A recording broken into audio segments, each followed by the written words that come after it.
Right.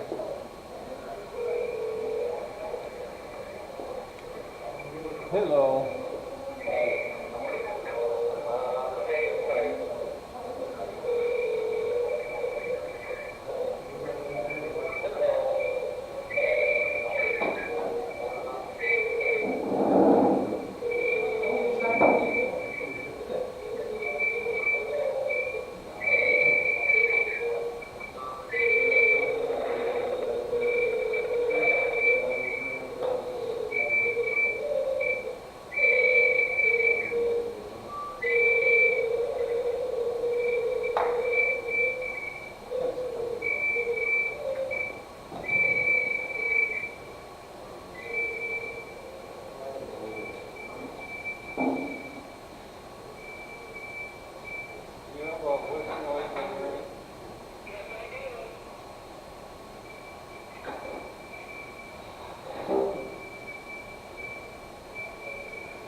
It is 6:30, so I am going to call the City Council meeting to order, and I will ask Alderman Peacock to lead us in the Pledge of Allegiance.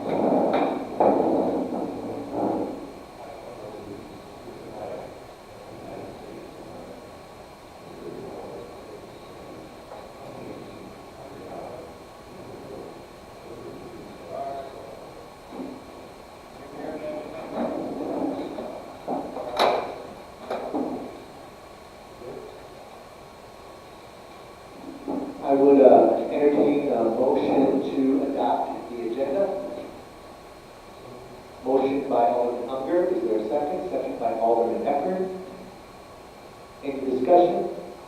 Seeing none, all in favor signify by saying aye. Aye. Any opposed? Motion carried. Next item is approve the minutes for our September 21st meeting. Entertain a motion to approve. Motion by Alderman Beardsley. Is there a second? Second by Alderman Tufti. Any corrections? Comments? Seeing none, all in favor signify by saying aye. Any opposed? Motion carried. Next item is approve the bills of the city. You've had a chance to review those. Entertain a motion to approve. Moved by Alderman Peacock. Is there a second? Second by Alderman Parkin. Any discussion or questions? Seeing none, all in favor signify by saying aye. Aye. Any opposed? Motion carried. Visitors to be heard is opportunity for persons to address the council on items not on the agenda. If the item can be handled administratively without council action, the mayor, I will refer to the city administrator. If the item requires council action, it will be scheduled for an upcoming meeting. Persons wishing to comment on the item on the agenda shall request to speak following the presentation. of the agenda item, and after the mayor opens up the item for public comment. We do have one individual, Jeff, that would like to address the council on the business we heard, specifically to the letter that he received. And depending on what his question is, we don't have the letter that maybe you're asking in front of us, but Jeff, I'll invite you to the mic for your question.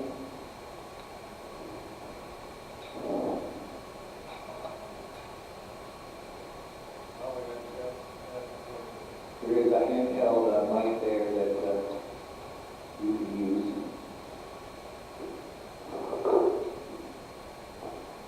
Okay, so city attorney Flandreau sent Rudy's Welding a letter.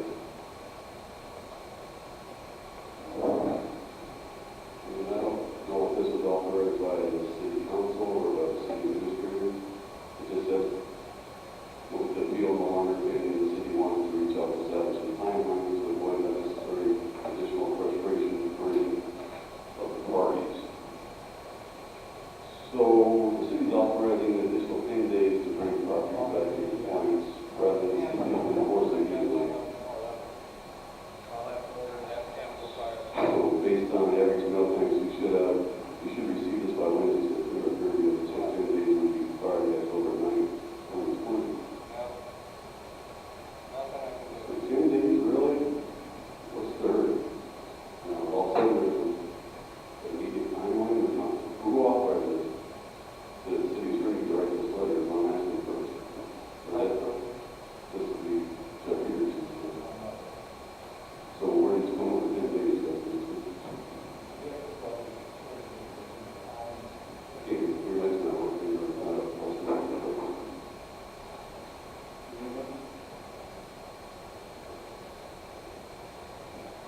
10 days.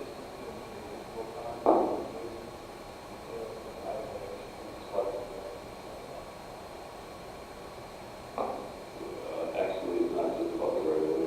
I'll continue to read the list here. What Corey writes, to my understanding, the list of items for Rudy's Welding, not Jeff or Curtis personally, after the deal was settled. At 208 East Park Avenue property in Boulevard City right away, tall grass and weeds. This next one, 221 East 2nd Avenue, two unlicensed flatbed trailers, tall grass and weeds around trailers. Now, I don't know if anybody's listening to one of the things I brought up last meeting. The parking and storage ordinance applies to residentially zoned properties according to Chapter 4.05, Section 4.0502. And I read that out loud at the council 2 weeks ago. So why are my being told there were two licensed, unlicensed flatbed trailers from commercial property behind my downtown building? If this commercial property and unlicensed trailers or vehicles pertains to residentially owned property. But that was what's settled. I take offense to that. So, it says lots 9, 10, 11, 12, 13, 14 roads, addition to all side values, or side fence, and the view was granted. Vacant house on the corner of Park Avenue and Prairie Street, unlicensed and or inoperable vehicles, trailers, campers. Miscellaneous scrap, racks, tires, junk debris on front porch, junk and debris stacked between that garage and storage shed on the west side. So, I have a trailer up there, and a couple of trailers, and a camper, and it says unlicensed. How can you know you're unlicensed? We don't even see that without possibly trespassing on my property? Because you can't see that from the right of way, in your road right away. So did Dave Miller trespass my property and they find this out, or did somebody else trespass my property and find this out? I'd like to know that too. And I suggest you ask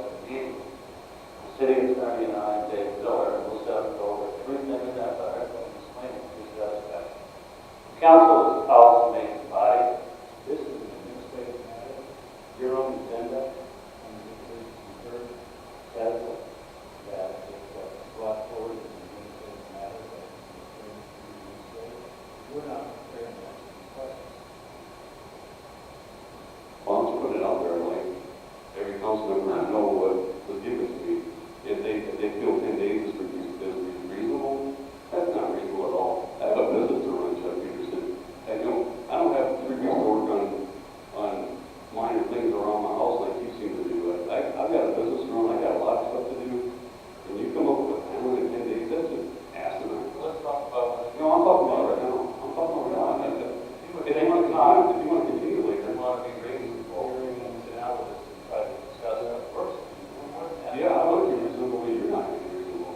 Well, I think That was too started.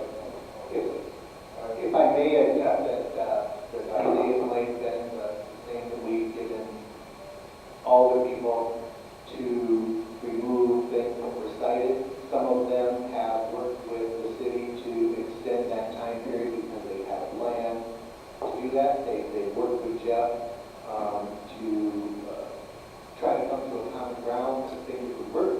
And as far as I know, all of the other citations are working and have some kind of a timeline that they've set and it's been agreed to. So with this particular situation, I think that's where that is followed based on the council action that was done last meeting. That's what led to the letter being generated by the city attorney and delivered to you, Jeff. And if that time frame is not going to work for you, then you need to call and set up a time with Jeff, and the two of you can work through a time frame. And if that can't be agreed to at that point, then I guess Jeff will bring that back to the council, and the council will have to look at that at that time. I want the council members to know what I'm up against here. There's no reasonable timeline at all. It's not even fathomable to even think that 10 days is a reasonable timeline. Very good point, of course, that process and notification violations are the night. It's not like 10 days. So that's okay, Jeff. We're talking about a long process here. Something just didn't even move on shuffling papers in an office or moving a computer to the desk to get your desk, You gotta get a little bit of common sense. You gotta go with this stuff here. And then one more thing I want to bring up. Alderman Ricky. What came offered at the time to come in and sit down and decide what could work. That is what was just offered. That's not what's written, though, Greg. That was what was just offered.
operating a salvage yard, there is no conditional use permit on file with the city, which is needed for a salvage operation. I don't know, where's this information from? I don't need a conditional use permit. That was established 2 weeks ago, so was this an interview that was given by Jeff Peterson? Or where is this information given to the enterprise report of Flandreau Schmidt? I don't need a conditional use permit. I don't need one on file. We are grandfathered into the existing business. So there's still misinformation given to our local newspaper. And I wonder what is going on here. Well, I think that, and I'm not going to speak for the paper or for Jeff. I know that the enterprise have found to be fair reporting and do their best job to represent themselves, factual information out there. Everybody's human, so I'm not going to speak for the enterprise, but It does say council is there's records and history and things that individuals can research themselves and draw their conclusions. But I think where we are right now, Jeff, is that it's your opportunity to call and set up a time to meet with our city administrator. And if you want me to be there, I'd be happy to join you in the conversation and try to work out a time frame that you think is reasonable and we believe is reasonable to tackle the situation at hand. those phone calls work both ways, too. Just don't stick it on Jeff Lyle, you know. I don't think anybody's at the process, Jeff, and I'm not going to sit here and argue with you or anything like that. I just want to say that everybody that got letters and were treated the same and were given timelines and those types of things. So it's not a pick on anybody's situation. Don't hide behind this process, this legal process. I'm not buying that crap. And I can appreciate that is your opinion. I see through those false moments here, so whatever. But just in the papers quoting that there's had talked to city administrator that Peterson council decision applies to all property owners to this letter that administrator Jeff Peterson. So I'm guessing Jeff Peterson wanted to see this information to our local reporter. Well, Jeff Peterson? that is something with the paper reports. We're here right now to say, Jeff, that I think it mentions this information given by our city administrator to our local paper. well, I have that information in front of me, and I haven't had a conversation with Jeff to see what, and if he shared anything with the. I just read it. I'm sure you all read it in the paper when it came out. So, at this point, I would encourage you tomorrow to call the city office and set up an appointment to meet with Jeff, and if you want me to be there, or our city attorney would be happy to do that and work through the situation with you. That's what the process is, that's what we're offering, The process is flawed from the start. that's your opinion, and I can appreciate Sure, that. that's the right opinion. Well, I'm not going to say this is the right opinion. I think the process we've gone through has been fair, and it has been treated everybody in town. No one ever is not treated the same. There's people who got letters and they go in the first round, the second round they got nothing. And there's a similar situation as me, and they got nothing because they were left off the list because they're totally off the list. I'm talking about other salvage yards. It's not a fair process, Dan. Not at all. Okay. Just don't give me that fault. Well, it's not, thank you very much, and Alderman Freeman. Jeff, you say it's been wrong when you got the letter to violate and didn't properly, you gave me the additional opportunity for option. I did probably say it on July 6th. Let me talk. Okay, Brad, but I did. Let me talk. You didn't feel it as an option. I did give it to the appeal to the council. Jeff, Well, I'm trying to get the rules here. Don't allow others to talk. I love that last week. You guys talked about your 10, 15 minutes. I didn't see it. Probably appeal it, I didn't see give it. it an extra extension to appeal it, others didn't get. You were able to come to council, present all your information. Council came to a decision. They inside the fence that they, just a minute, And I do appreciate that, Brett. please. I appreciate it, Mayor.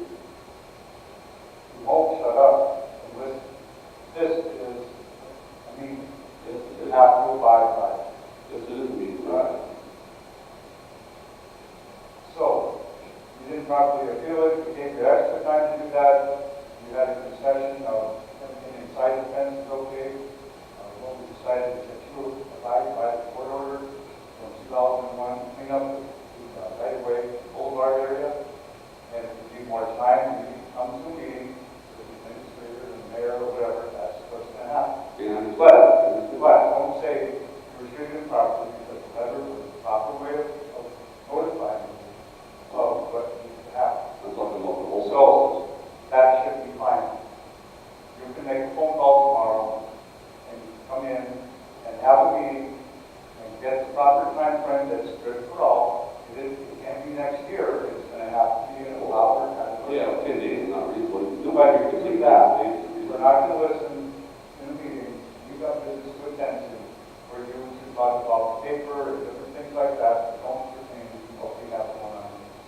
We allow and appreciate the fact that you come and talk to us, let us know something, but don't keep going on and all dirty laundry and do the work. Because now you have another way to get the time frame done that you need to get. Well, I just want to make sure there's no blinders. I just want to make sure there's no blinders on the council. Alderman Hunter, do you have anything? This time. Okay.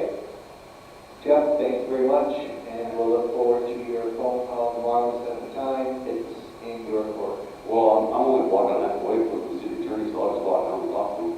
Like, he could have come down and talked to me. Thank you for your consideration and what you did for me last meeting. I do appreciate that you're working with me and understand that this is a long-time family business that wants to survive. It's trying to survive. All right. Thank you very much. Moving forward, my report, I have a couple items here that I want to share with you. This morning, I had my second meeting with the Flandreau Corporation, tribal representatives, and myself, and today Jeff Peterson joined me. We have a monthly meeting, first Monday of the month, at Flandreau Bistro, where we just kind of cover the government, see what the others are doing. There's really no set agenda. So periodically, I may invite, if you're interested, if you want to join, we just can have a forum. Let me know, we'd be happy to have you come along. It's a good way to, we were able to meet Jonathan Schrader, one of the new elected tribal council members. So it was nice to have an opportunity to visit with somebody like that, young, energetic, a lot of ideas. So it just was a good way to build rapport in a setting outside of official meeting. So that went really well. And then the other thing is you all received the dam mitigation study. It is thorough. It is lengthy. Jeff may touch on it too. But, you know, please be prepared to ask questions at our next meeting. I think Jeff Bob will tell you too that that's when we plan on going in depth with that, with a meeting and having them do a presentation to go through it, to be able to answer our questions. So please make sure you take time to read through that and write down any questions that you have. I do have a proclamation that I'm going to read tonight, and then I'll have another proclamation later in the month for keeping the lights on after school. It's the Boys and Girls Club National Initiative. But tonight, it's my honor to, and I want to thank Crystal for putting this together for me in short notice, but it's National 4-H Week, and it's October 4th to the 10th. So whereas 4-H is America's largest youth development organization, having supported almost 6 million youth across the country thus far, and whereas 4-H has helped youth and plans become confident, independent, resilient,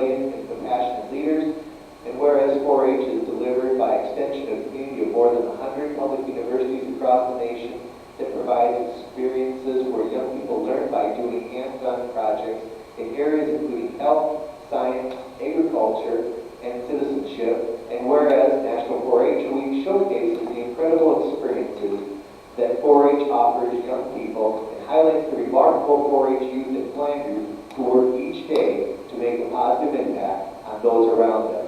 And whereas 4-H network of thousands of volunteers and professionals provide caring and supportive mentoring to all 4-Hers, helping them to grow into true leaders, entrepreneurs, and visionaries. Now therefore, I, Dan Sutton, do hereby proclaim October 4th to 10th, 2020 as National 4-H Week throughout Flandreau and encourage all of our citizens to recognize 4-H for all their significant impact it has made and continues to make by empowering youth with the skills they need to lead for a lifetime. Dan Sutton, Mayor. So, if you know any 4-Hers, make sure that you thank them this week for all they do. It's a great organization. Being a past 4-Her myself, they have a definite impact on many kids' lives. So, I was happy to do that. Was contacted by the 4-H leader, Jessica Lewis, and them to do that. So, I will be presenting that to them. Other than that, that is all I have. One other thing. Remember, some who were on council, we talked about a 4-H group was going to try to get us a handicap door over here for accessibility, and they were turned down.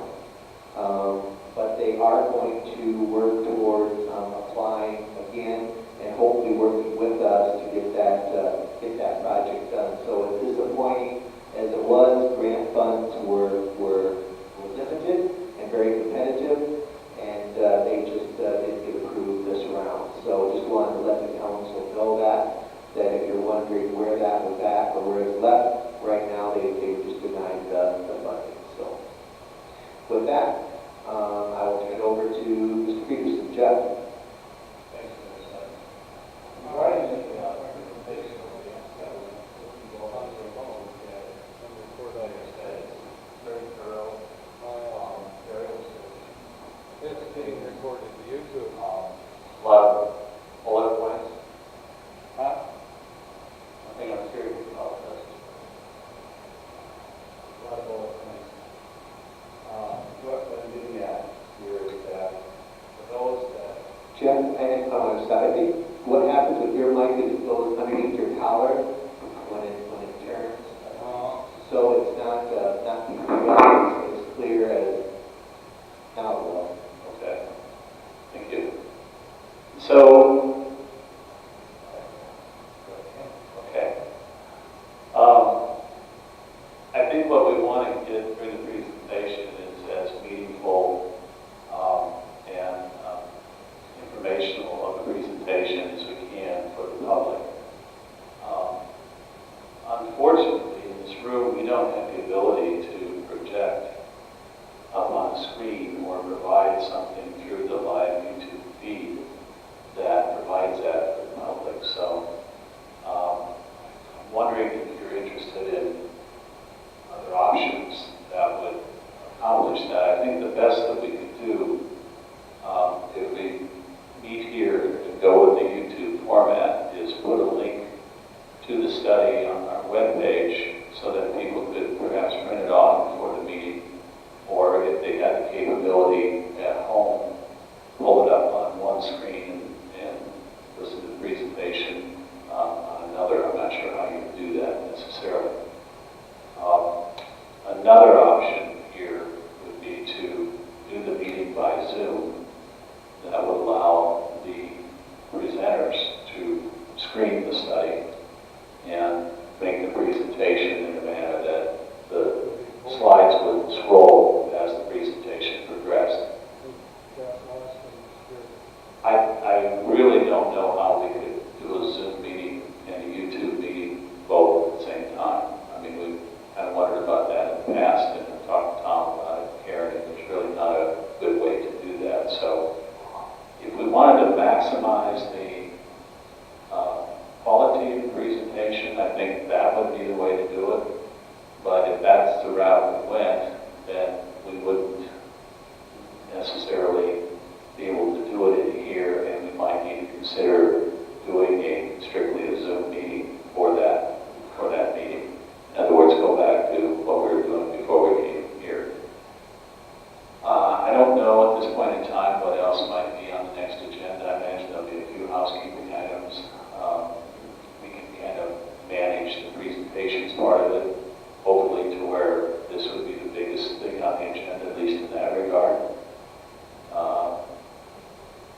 curious if you have any thoughts here on how you want to handle this. Any thoughts? Yes, Alderman Gerke?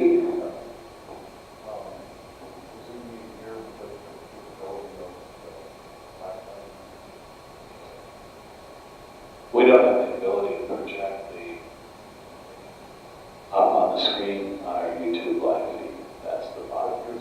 Right. But Zoom, Zoom, the engineers originate from their office.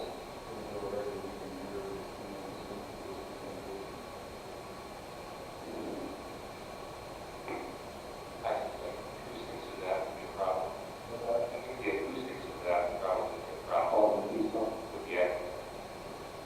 If I may, Mr. Mayor, I think the acoustics of trying to be on Zoom while in this room all together would probably be a problem.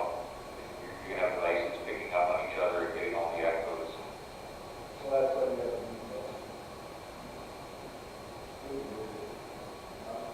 I think Tom might be able to help us here a little bit too, because I've visited with him and he scratched his head quite a bit about this too.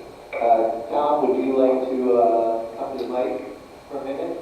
We have a question on how do we do a Zoom meeting here versus the city office or YouTube to do the presentation? What do you recommend be the best way for the public to be able to engage in that conversation?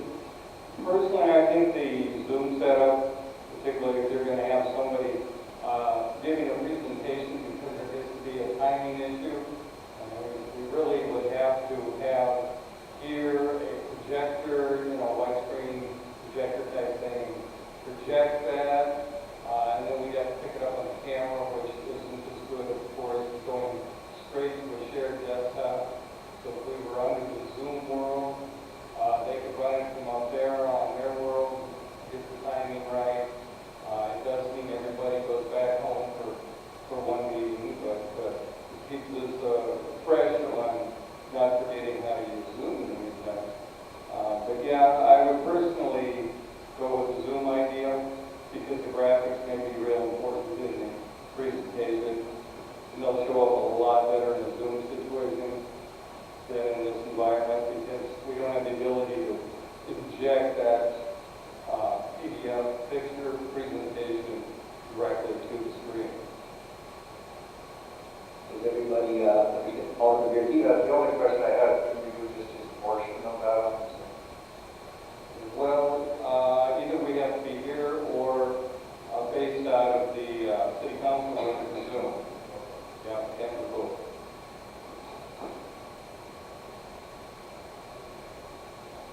So we'll be looking at maybe going back to the way we started, having a Zoom meeting with the public engaging us only online, and going back into the city council chambers for that one meeting, and then back here specifically to make sure that we have adequate resources to get that information to the public. And in the council room will be just Dan and Karen, like we had before. And then everybody else would be at home with their own system again. We'll run them all around. I mean, those are the options. I guess there's pros and cons to each one. But as far as the quality of the presentation, that would be maximized through the Zoom format. But what we would lose would be ability for the public to come into the meeting in person. Not just for that item, but of course for the balance of the agenda as well.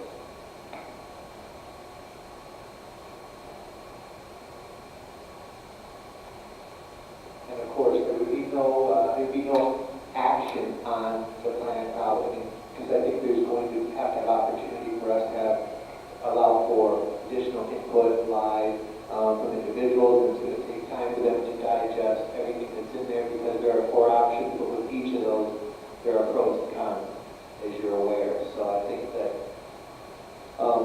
going on, I see is if we need an executive session that evening. Because with the fire station locations, I may have answers back from the 3 individuals that I visited with several times on if they would be willing. The council's going to have to choose a final decision, a final location at that time when that is done. meeting, or we can move that into our November, first meeting in November too. Thoughts?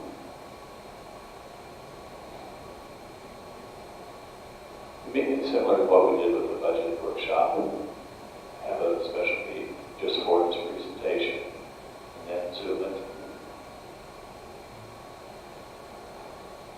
That's another option.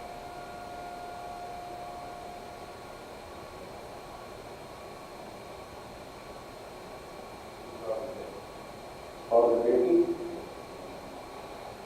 You probably get the,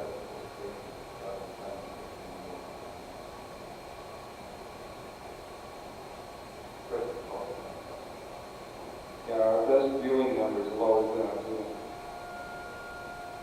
Could you, if I may, could you do a meeting, next meeting, and start early, doing Zoom and for the presentation, and then recessing and coming down here to finish the rest of the meeting? Yes, Alderman Beatty? could they look at a 30-minute meeting? I mean, 30 minutes. Oh, no, I would think, be a little longer than that.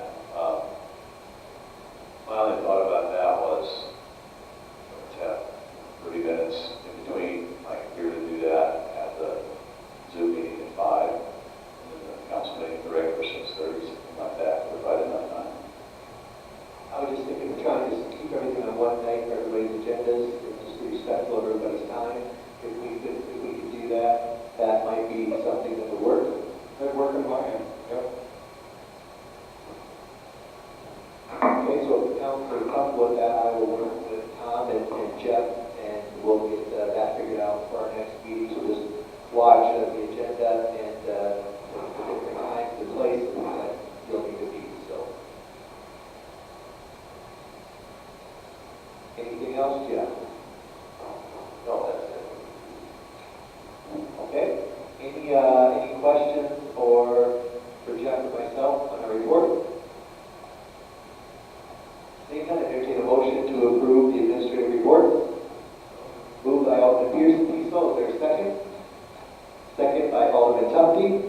All in favor, signify by saying aye. Any opposed? Motion carried. There is no old business. But new business, before we do the resolution, one thing that I want to say for new business is I want to wish Alderman Hunter a happy birthday today. He chooses to share it with us this evening, so happy birthday, Jason, and thank you for being here with us. Resolution 2020-10, a resolution establishing the water utility rates for customers. Jeff? Well, there's a resolution on here for both water and sewer that are companions to action last year to bring about rate increases or surcharges, I guess, on it for both water and sewer utilities so that they can garner sufficient funds to meet debt service requirements associated with these water and sewer projects. So last year we came up with a somewhat of a phased-in total surcharge by using some unobligated reserves in each of the two respective funds such that 50% of the surcharge was covered by the reserves last year. And the plan was to up that to customers were assessed 50% of the surcharge last year, which means 50% was covered by the reserves like it's have today.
gone up, and I think you just got to be prepared to say, you know, they definitely correlate to the infrastructure improvements that we've made. And that in order to debt service that, they have to be at that level in order to pay that debt.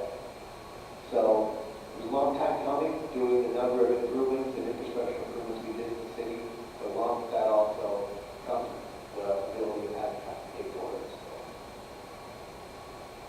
Any questions? I think we need to send a motion to adopt the resolution. Motion by Alderman Hunter, is there a second? Second by Alderman Martin. Any discussion? Seeing none, all in favor signify by saying aye. Aye. Any opposed? Motion carried. Resolution 2020-11, a resolution establishing the sewer rates for customers. Same item, Jeff went through it, look for a motion to adopt. Motion by Alderman Hunter, second by Alderman Eckert. Any discussion? Seeing none, all in favor signify by saying aye. Aye. Any opposed? Motion carried. Resolution 2020-12, a resolution recognizing Public Power Week, October 4th to 10th, 2020. Jeff? As you know, Public Power Week comes around every year, sponsored by our national affiliate, the American Public Power Association. Sets aside a week to recognize the benefits of community ownership of the electric utility. So, since I've been here, we brought this resolution forward. A couple things I'd like to point out that are significant pieces of this that haven't necessarily been there in prior years. First, we cited the system rebuild task. Now, of course, we have going on the AMI project, conversion of our metering system to smart meters and all the data generation capability that will come with that and all the operational efficiencies. Another thing I'd like to point out, and this was shared during the Clear River Energy Leadership Academy, and Mark and I sat in that our portfolio for our power purchase has taken a big swing towards the renewable level.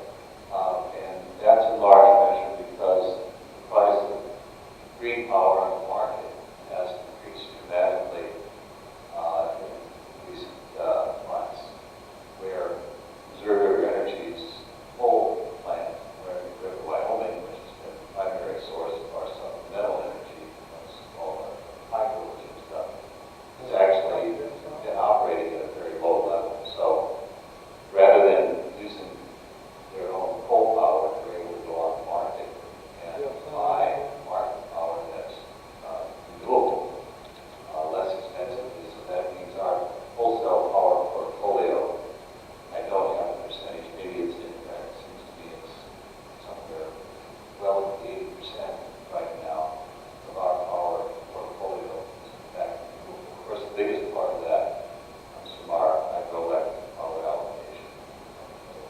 But when it's our supplemental supplier, which is an agency that we all really know, is now, has now swung over big time renewable areas as well. Any questions for Jeff? If not, entertain a motion to adopt resolution 2020-12. Motion by Alderman Peasaw, seconded by Alderman Gerke. Any further discussion? Seeing none, all in favor signify by saying aye. Aye. Any opposed? Motion carried. Next item is to authorize the mayor to sign the pavement maintenance agreement with the South Dakota Department of Transportation. Jeff? This is for the airport runway maintenance project that started a few weeks ago with track filling and that kind of thing. And finally finished up last week with the painting of the runway. When I wasn't pushing paper or moving computers around, I was issuing notice last week, probably 7 of them, for the one-day period of time that was being active.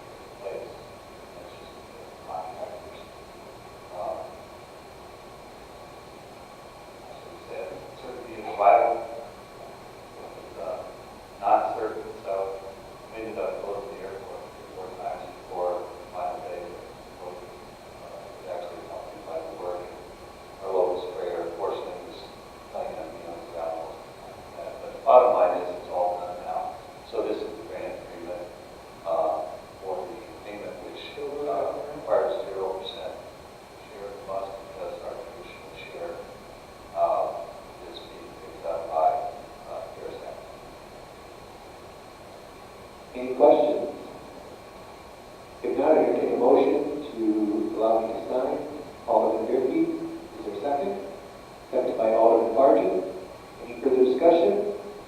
Seeing none, all in favor signify by saying aye. Aye. Any opposed? Motion carried. Next item, approve the joint agreement with the Moody County Highway Department. Jeff?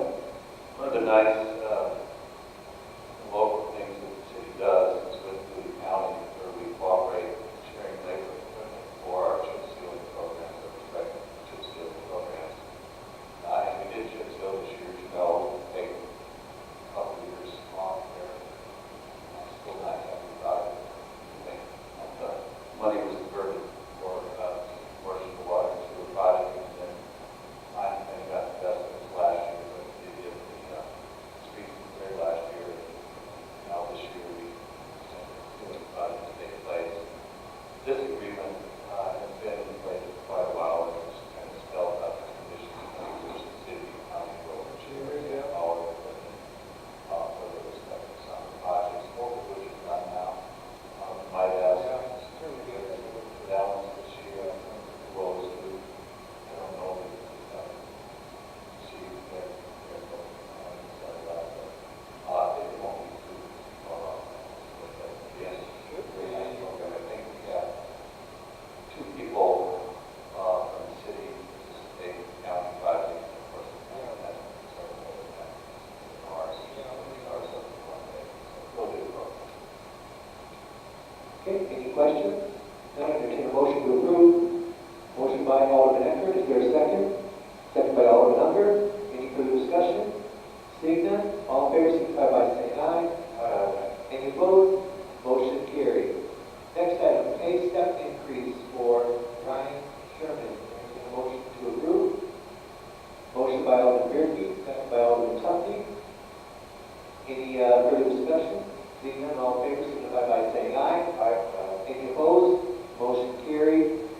Next item, pay step increase for Anthony Young. Entertain a motion to approve. Motion by Alderman Unger, is there a second? Second by Alderman Kiesel. Any further discussion? Seeing none, all in favor signify by saying aye. Any opposed? Motion carried. Any council comments? Alderman Unger. Thank you. Questions about the utility rates and anything else?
Any other council comments?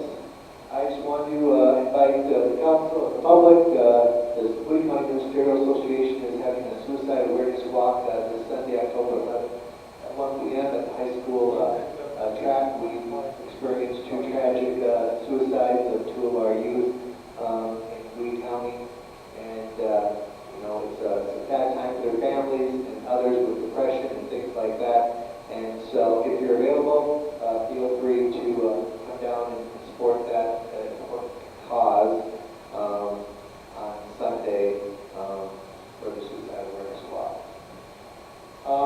No further business other than make sure you check out your 2020 sales tax. It looks like we're on track to be positive, at least the first three quarters we were, and hopefully the fourth quarter will continue that same trend, which shows that people's buying patterns are shopping local and spending money here and helping our local economy. So I thank the residents of Flandreau and surrounding communities for supporting our local businesses here, and hopefully that trend will continue and will end the fourth quarter in positive figures. So with that, thank you all for coming and watching, and please watch for the next agenda because we might have two locations